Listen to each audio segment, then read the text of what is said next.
விஜய் சீமான் விவாதத்தில் ஒரு திட்டமிட்ட அரசியல் நாடகம் நடக்குது அப்படின்னு ப்ளூ சட்டை மாறன் அவர்கள் கருத்து தெரிவிச்சிருக்காங்க. ப்ளூ சட்டை மாறன் அவர்கள் தனது ட்விட்டரில் நடிகர் விஜய் அரசியல் நுழைந்ததிலிருந்தே சீமான் அவர்கள் அவரை தொடர்ந்து விமர்சித்து வருவதை சுட்டி காட்டியிருக்காங்க. இந்த விமர்சனங்கள் தனிப்பட்ட தாக்குதலாக வளர்ந்து தற்போது வாடா போடா போன்ற வார்த்தைகளால் திட்டி விஜய் ஒரு நேரடி விவாதத்திற்குள் இழுக்க சீமான் முயற்சிப்பதாக மாறன் குறிப்பிடுறாங்க. ப்ளூ சட்டை மாறனின் கருத்துப்படி விஜயின் திமுக எதிர்ப்பு அரசியல் நிலைப்பாட்டை திசை திருப்பி தனது தனிப்பட்ட விவாதத்திற்குள் விஜய் இழுக்க சீமான் முயற்சிப்பதாக சொல்கிறாங்க. இது அவருக்கு கொடுக்கப்பட்ட அசைன்மெண்ட் அல்லது திட்டம் என்று மாறன் கூறுறாங்க.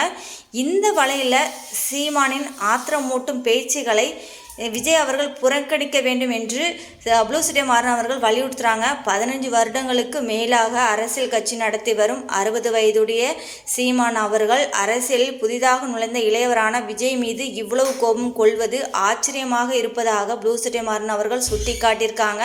சில மாதங்களுக்கு முன்பு வரை விஜய் ஒரு தமிழன், அவர் என்னை ஆதரிக்காவிட்டாலும் அவருக்கு நான் துணையாக நிற்பேன் என்று பாசம் காட்டிய சீமான் அவர்கள் இப்போது தனது நிறத்தை மாற்றிக்கொண்டுள்ளதாக ப்ளூ சட்டை மாறன் அவர்கள் குற்றம் சாட்டுறாங்க.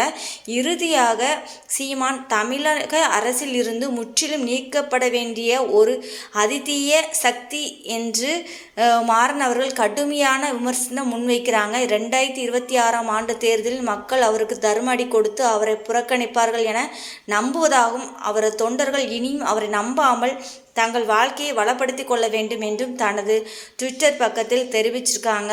ஸோ இதை பற்றி உங்களுடைய கருத்து என்னங்கிறத கீழே கமெண்ட் பண்ண.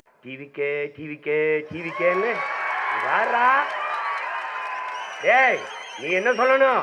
நாங்கள் டிவிக்கு வந்த கூட்டம் அல்ல, இந்த நாட்டில் நிலவுகிற தீய அரசியலுக்கு தீ வைக்க வந்த கூட்டம்.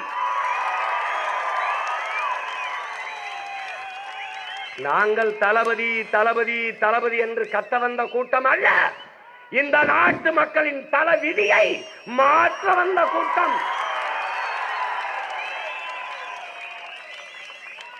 நாங்கள் தற்குறி கூட்டம் அல்ல, தத்துவ கூட்டம். நாங்கள் கூடி கலைகிற காகங்கள் அல்ல, கூடி பொழிகிற மேகங்கள் என்பதை காட்டணும். என்ன மக்களுக்கான பிரச்சனையை எழுதி வச்சு படிக்கிறவங்க இதயத்திலிருந்து பேசுறவங்கடா. டே ஏண்டா ஏன்னா ஏன்னா என்ன என்ன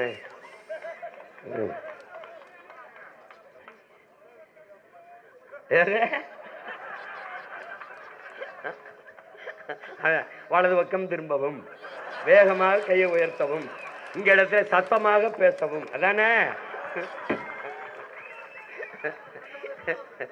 நான் டைரக்டருக்கு கீழே நடிச்சு பழகி ஒரு டைரக்டர் தேவைப்படுது. என்ன சீமான் என்னென்னமா பேசுறீங்க அப்படின்னு. உனக்கு அப்படித்தாண்டா தெரியும்.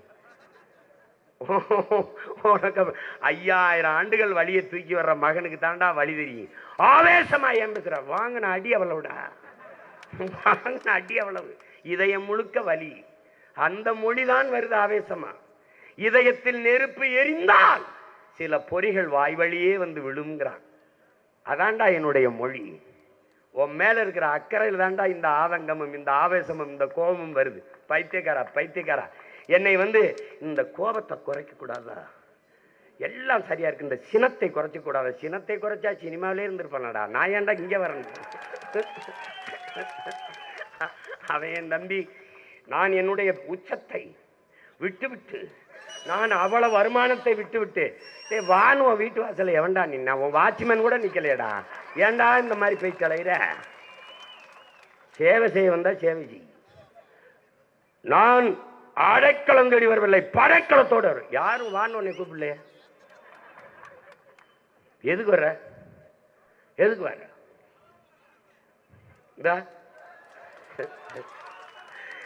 என்னுடைய அன்பு சகோதரன் அஜித்தும் ஐயா ரஜினிகாந்த் அவரும் தங்களுடைய